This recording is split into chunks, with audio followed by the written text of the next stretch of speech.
bersama kami, Jelisha dan Kak Raffi di Ruang Miko. Nah, kita akan melanjutkan obrolan yang tadi nih Kak. Gimana nih?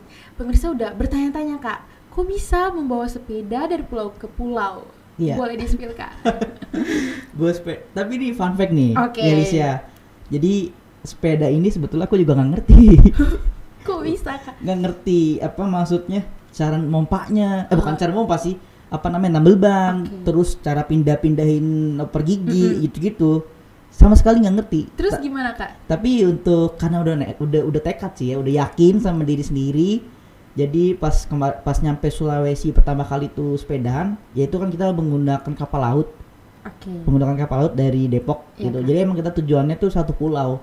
Jadi kayak misal durasi kita traveling tuh berapa lama, maksimal 1 tahun. Berarti kita ngambilnya satu provinsi aja nih, misalkan apa, Kalimantan kah, atau Sulawesi atau Maluku gitu. Nah, pas nyampe Sulawesi Selatan waktu itu kita seminggu 2 minggu pertama tuh badan kita habis kayak digebukin satu kampung. Karena kita nggak ngerti bawa sepeda. Dan di tanjakan pun kita masih ini ngapain sih sepedahan gitu. Naik tanjakan dengan sepeda Kak? Iya. Dan apa namanya, bersepeda tuh seperti meditasi jadinya. Jadi bercakap-cakap sama diri sendiri kan. Ketika capek tuh banyak ngeluhnya. Gini amat ya, ngapain sih nih traveling pakai sepeda gitu. Tapi akhirnya ya seseru itu yang jadi serunya tuh. Bener sih, itu yang jadi ciri khasnya ya Kak? Iya, disitulah awal mula untuk bersepeda, akhirnya ke beberapa pulau, beberapa provinsi. Berarti gitu. itu angkutnya melalui kapal, dinaikin ke kapal, terus diturunin lagi gitu ya Kak? Yaps, jadi di kapal. Dan untuk Indonesia Timur nunggu waktu kapal tuh lumayan luar biasa. Wow, gitu ya. Karena kita juga baru nyobain nih. Oke. Gitu. Nah, berarti pemirsa udah terjawab kan ya? Itu menggunakan tekad dulu sih sebenarnya ya kan Kak?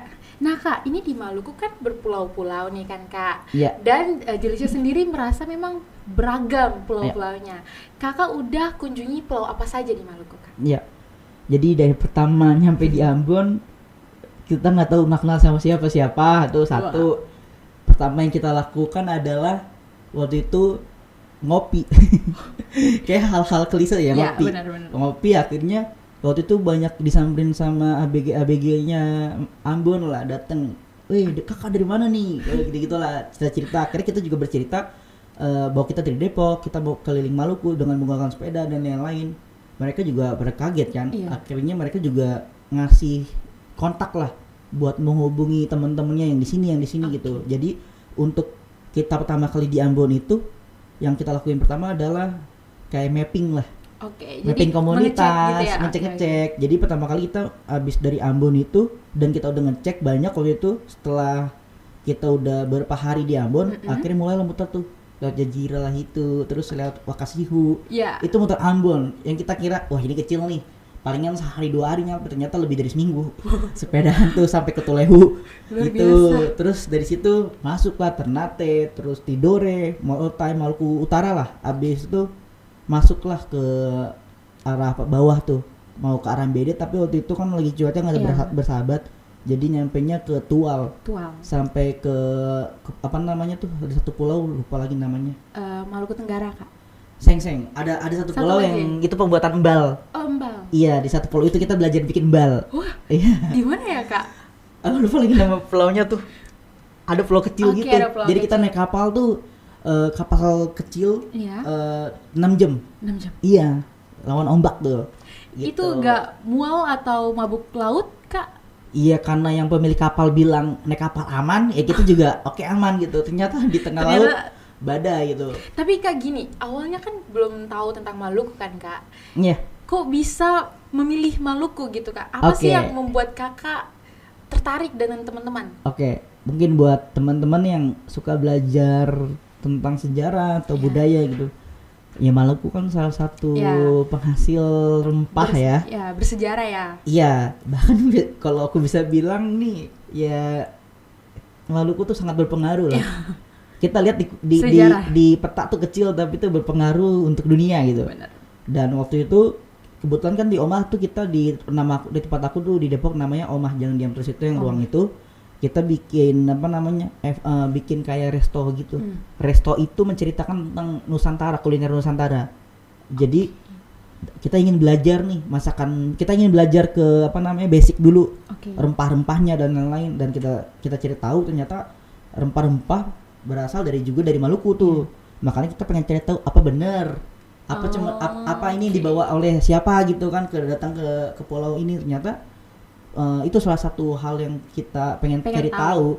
Kedua di arsitektur gitu, tentang bangunan-bangunan tradisionalnya, tentang masyarakat lokalnya, adat istiadatnya gitu, tentang kebudayaannya, komunitasnya, apa namanya lagi, ruang-ruangnya, ruang-ruang komunitasnya, ruang kolektifnya gitu. Nah, perbedaan gimana Kak saat sebelum dan sesudah sampai? Ternyata ekspektasinya gimana? Apakah sesuai atau gimana tuh Kak? Gimana? Maksudnya apa namanya? Jadi nanti ini apa namanya? Awal-awal kita mau berangkat ke Maluku, kita nggak tahu ternyata kalau Maluku luas ini, luas banget. Kayak 1 tahun tuh untuk dikelilingin nggak bisa. Cukup ya Kak. Apalagi Pulau Seram, Pulau Ibu, Nusa Inah. Saya dari Pulau Seram. Oh iya, halo.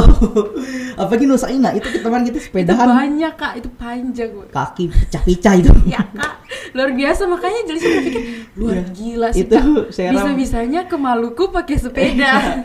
Itu dia, dari yang kita tahu apa namanya Maluku cuma Ambon. Iya.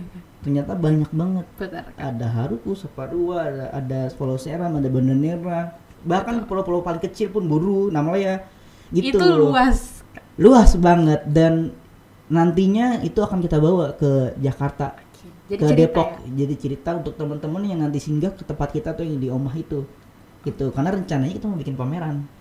Pamerannya keliling Jawa sampai ke Bali, tapi kita ngebahas tentang Maluku. Luar biasa sih, keren. Itu wajib diviralkan, soalnya kakak udah hits nih di kalangan Ambon dan sekitarnya. Kita juga baru tahu nih dari TikToknya, media sosial yang lain pokoknya gitu. Iya, itu dia. Tapi Kak, selama travel kakak ada pengalaman yang unik gak? Yang mungkin gak dapat di pulau-pulau lain, cuma di Maluku aja nih? Iya. Itu mama itu paling the best itu. Pengalaman. Iya. Mau biara ya Kak? Pokoknya jadi pas kita nyampe Ambon atau satu daerah lah kita bisa bilang ya. Hal yang pertama kita lakuin adalah masuk ke pasar lokal dulu. Pasar lokal kita melihat nih bahwa di sini apa aja sih penghasilnya, gitu-gitu. Ternyata satu yang kita tahu, ikan-ikan di Maluku segar-segar. Sangat itu langsung itu bisa, aduh. Itu kalau dipakein apa namanya sambal dipakein cocol tuh, itu paling sedap itu. Dengan nasi panas-panas. Nah dari situlah kita apa namanya mencari tahu tentang apa aja nih yang bisa kita gali di Maluku, pendekatannya untuk apa namanya hal-hal unik yang bisa kita lihat di sini gitu. Dan pengalamannya banyak banget yang kita banyak banget yang kita dapat ya. Salah satunya Maluku kan beragam juga ya, beragam banget, dan Maluku asik-asik banget orangnya.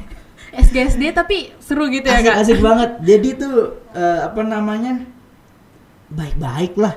Itu kita nggak apa aku sendiri susah bilang nih bahwa orang Maluku tuh ya bisa dibilang betul juga sih, seperti apa namanya mereka dong tuh seperti pohon sagu tuh. Iya, jadi di luar itu terlihat keras padahal hatinya lembut. Itu putih bersih gitu.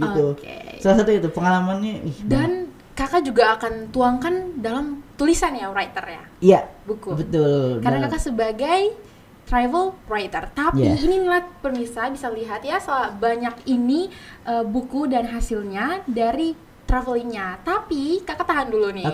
Kita akan spill nanti di segmen selanjutnya. Untuk itu jangan kemana-mana, tetap di Ruang Miku.